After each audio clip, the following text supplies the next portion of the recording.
First floor. 2 BHK first floor. Entrance of a bedroom. এখানে আপনার হল আছে বেডরুম এইটো সাইডে আপনার তো কিচেন আৰু এইটো ডাঙৰ এটা বেডৰুম তো লম্বাটো 22 ফুট মান হ'ব 22 বাই 18 মান হ'ব ডাঙৰ আৰু আপোনাৰ এপিনে টয়লেট আছে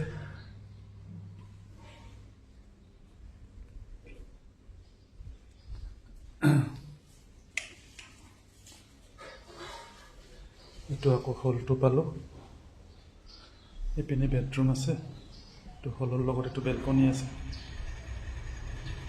বেলকনি এইটো ফাৰ্ষ্ট ফ্লোৰত আছে এইপিনে এইটো আলমিৰা আছে ৱাল আলমিৰাবিলাক এইপিনে এটা টয়লেট আছে এইটো এটা টয়লেট আছে আৰু এইপিনে এইটো সৰু বেলকনি এটা আছে দুটা বেলকনি